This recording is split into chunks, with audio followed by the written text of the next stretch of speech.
So I guess this is going to be a bit of a sell for community life, specifically from the perspective of personal transformation that I've experienced myself in my short time here so far.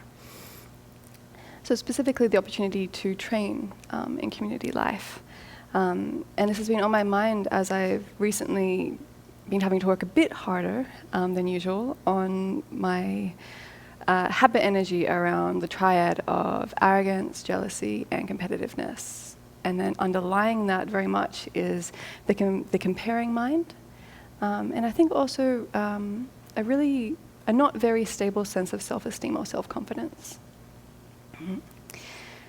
And so I think the crux of the matter here is a poor quality self-view. And I think, at least how I have been experienced growing up and society, is that human beings are often pitched against each other in competition. There's like this scarcity model of there's only so much to go around, and there's only a few or a certain number of people that can be in position number one, and it's important that this one gets there. Yeah. And so it's interesting, a few of us had a conversation after the discussion group on day 2 that was about guilt. And I was questioning, like, okay, so in a course about exploring monastic life, why on day 2 are we discussing guilt? And what occurred to me was that if we have this view of ourselves as inherently defective, flawed, and defined by our faults, how does that jive with the idea of becoming a Buddha? We might hold both views, but they're not congruent with each other. If we're viewing ourselves in this poor quality way, then the vision of attaining Buddhahood is somewhat not matching up there. And what occurred to me as well was that in a lot of the meditations that we do, or at least some of the meditations that we do, we begin with ourselves. So in the loving kindness meditation, we begin by sending ourselves and wishing ourselves love and happiness in its causes. In rejoicing, we start to rejoice in our own good qualities, identifying them, as hard as that can be sometimes, and then rejoicing in them. In Tonglen, we take from ourselves first, we take our own suffering, and then we give temporal and ultimate happiness to ourselves, and rest in the vision of ourselves as becoming a Buddha. So there's this need to transform this poor quality view of ourselves that these meditations are leading us to do. And so if we are holding ourselves in this poor quality view, question I asked myself was, how am I viewing others? Likely also in this poor quality sense, in terms of human beings being defined by their faults or their afflictions or their negative behavior. And that's not to negate that I don't see the good qualities or the kindness of others, but I think there's this attention that goes on to faults.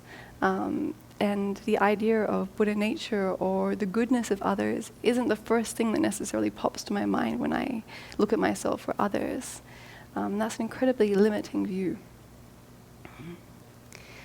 And so this comes to 3 advantages I see of living in community life as I've experienced it, specifically living within the fishbowl of a monastery. And as I mentioned yesterday in our discussion group of anger, is that it is so painful to live in a state of ongoing conflict with others. When we're in this little fishbowl where there's only a certain amount of distractions and avenues that you can have to avoid others, we are necessarily in the 24 hours a day going to probably meet with the person we're trying to avoid, bump up against them, and have the negative feelings and the afflictions that ensue after it. And the pain of that in an ongoing way, I have found to be sufficient enough to repel me to want to get over it. And really the process of trying to find a skillful way to communicate with others, to work through conflicts as they arise, it's been really precious. Just learning that skill of having the ability to communicate and listen from the heart, and develop that trust that the other person, just as much as me, wants happiness and doesn't want to suffer, and is actually usually coming from a really good place. It just gets lost in translation, and the afflictions arise.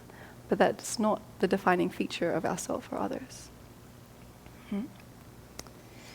So really cracking open this limited view of myself and others, and through working through these conflicts, building trust in the good qualities and the vision of what we can become. And so this leads to advantage number 2, which I see as being able to delight in the goodness of others. As I build trust with others and work through these conflicts, then this dynamic of competition or arrogance or jealousy seems to drop away somewhat, because the goodness in others I see is just so much more tangible that it just doesn't seem to marry up with that affliction. Because with the jealousy, arrogance, and arrogance, competitiveness, the comparing mind, others' good qualities are a threat.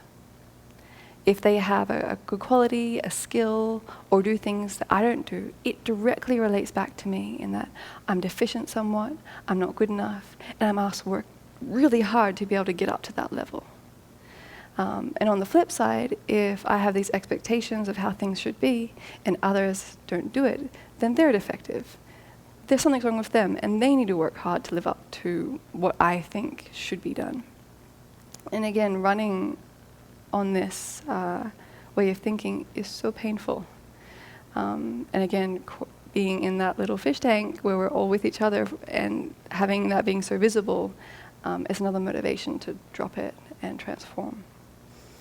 And so dropping that and building trust and understanding and empathy with others, the ability to take delight in others' good qualities and skills and talents is growing. It's not always there, but it's growing, and I can see that. And so this leads to the third advantage of if I have that open space, then I can really see others as my teachers. Because I can see within myself that I can only work on certain things at a certain time.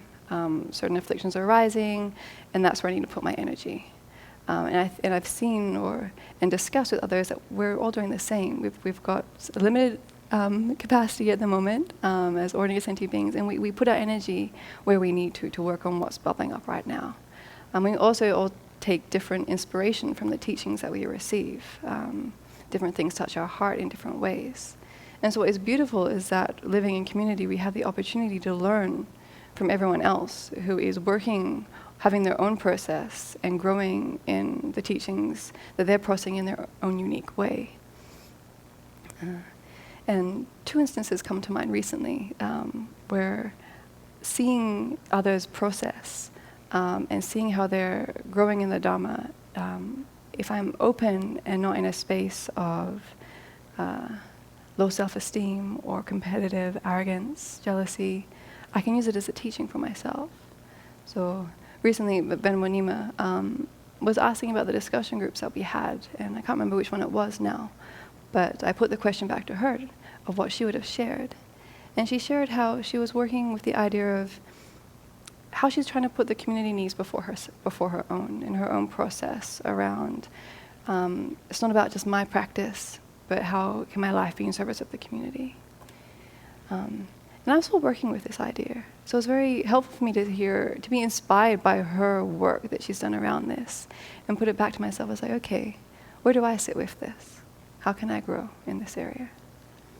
And then a few nights ago, after Venerable Semke came to talk to myself and Venerable Kunga, we were sitting at the table outside. And Venerable Semke were standing and both of us were sitting.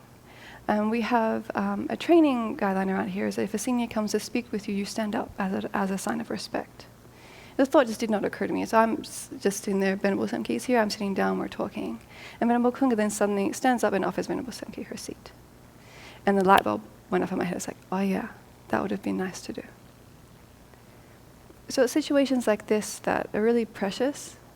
If I go into that dark place of low self-esteem, that triad of competitiveness, the comparing mind, I can't let these moments of learning in, because it just means that I wasn't good enough in that moment to have remembered that, to be practicing that, as opposed to saying, wow, how wonderful that someone is. May I do that in the future? So, whew.